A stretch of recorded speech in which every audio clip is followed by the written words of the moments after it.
தேவர்களுக்கும் அசுரர்களுக்கும் இடையே ஏற்பட்ட போரில் அசுரர்களை அழிக்க முடியாமல் தேவர்கள் திணறினர். எனவே பல்வேறு இன்னல்களை கொடுத்து வந்த அசுரர்களை அழிக்க வேண்டி சிவபெருமானிடம் தேவர்கள் முறையிட்டனர். தங்களுக்கு தலைமை தாங்கி செல்லக்கூடிய ஆற்றல் வாய்ந்த சக்தி மிக்க ஒரு தலைவனை உருவாக்க வேண்டும் என்று சிவபெருமானிடம் தேவர்கள் வேண்டினார்கள். இதையடுத்து கருணை கடலான எம்பெருமான் தேவர்களின் முறையீட்டை ஏற்று உருவாக்கிய அவதாரமே கந்தன். அசுர குலத்தை அழிக்க முருகப்பெருமான் எடுத்த கந்தன் அவதாரம். சிவனின் நெற்றி கண்ணில் இருந்து வெளியான 6 தீப்பொறிகளை 6 அழகான குழந்தைகளாகின. கார்த்திகை பெண்களால் அக்குழந்தை வளர்க்கப்பட்டு பின்னர் 6 முகங்களுடன் அவதரித்தவரே கந்தன் எனப்படும் முருகன் ஆவார்.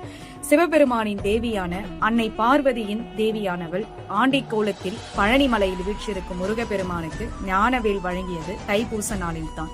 அப்படி அளிக்கப்பட்ட வேலினை ஆயுதமாக கொண்ட முருகன் அசுரகுலத்தை அழித்து தேவர்களை காப்பாற்றி நிம்மதியடைய செய்தார்.